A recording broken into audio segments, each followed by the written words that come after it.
Salut! Salut! Alors bienvenue dans notre vidéo du dimanche soir. Si c'est la première fois que tu nous regardes, en fait on fait une vidéo à chaque semaine où on parle de sujets qui nous tiennent à cœur, des sujets qui sont sur notre parcours pour fonder une famille et devenir les meilleures versions de nous-mêmes. Et pourquoi on te partage ça? C'est parce on veut t'inspirer à toi aussi vivre ta vie à ton plein potentiel. Donc, un des sujets sur lequel on voulait revenir, c'est que c'est la fin de la troisième semaine de notre groupe 30 jours de manger sainement, en fait, de nutrition.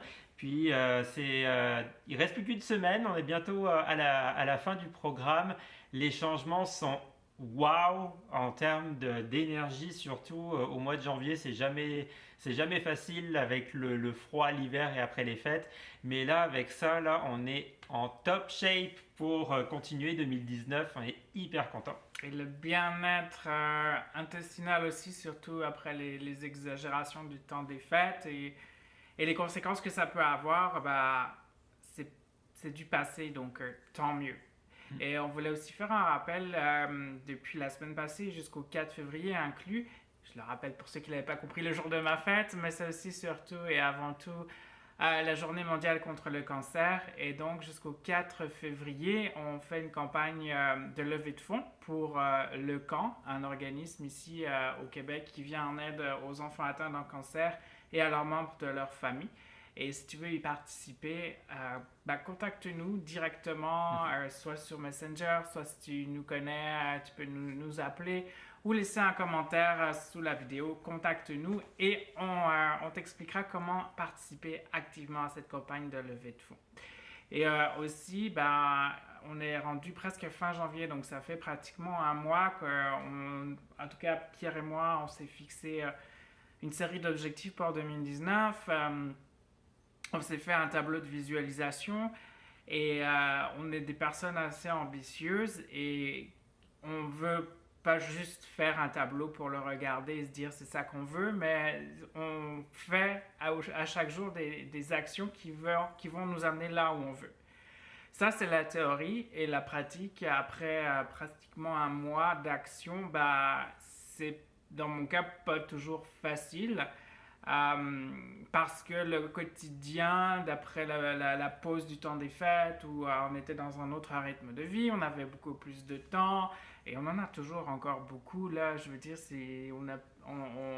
on n'a pas une vie extrêmement occupée de beaucoup d'obligations, mais on peut rapidement se dévier de ce qu'on avait décidé de faire, qui nous tient à cœur, pour faire autre chose, finalement, qui va peut-être pas forcément nous amener plus loin et qui nous procure un petit plaisir rapidement et qui après finalement on culpabilise parce qu'on n'a pas fait ce qui nous tenait vraiment à cœur. Donc je l'ai vécu encore quelques fois pendant le mois de janvier.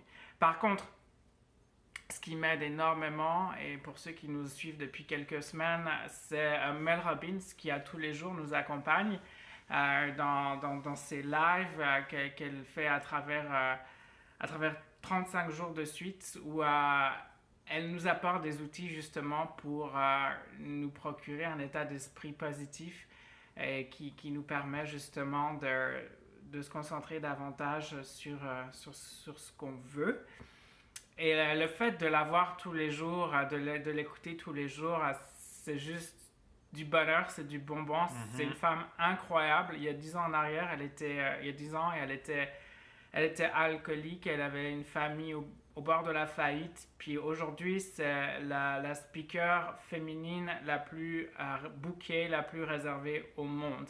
Et ça se voit dans ses lives qu'elle partage depuis bientôt un mois. Elle n'est jamais dans la même ville et elle garde le sourire. Elle nous aime. Enfin, c'est juste... Elle est incroyable. Du bonheur de la voir, et ce qui fait que ça me garde plus facilement dans la voie que j'ai envie d'entreprendre avec la vision qu'on s'est fixée autant personnellement qu'à deux. Puis elle donne vraiment des outils pour justement que quand son programme, ses lives seront finis à la fin du mois, on puisse continuer par nous-mêmes. Et puis en fait, ce qu'on voulait t'encourager à faire, c'est de poser la question: tes objectifs de 2019, est-ce que tu les as déjà oubliés après 3-4 semaines où tu as commencé des actions vers l'atteinte de ces objectifs-là. Puis si tu as un peu perdu la track parce que bah, tu es retourné dans la roue à hamster de la vie quotidienne, puis etc., ben, juste reprends un peu de temps pour te rappeler tes objectifs, puis juste les intégrer à ton quotidien. Des petites actions simples qui vont t'amener vers ton objectif. Donc, je pense que pour ce soir, on a fait le tour. En tout cas, une fois de plus, merci de ton écoute.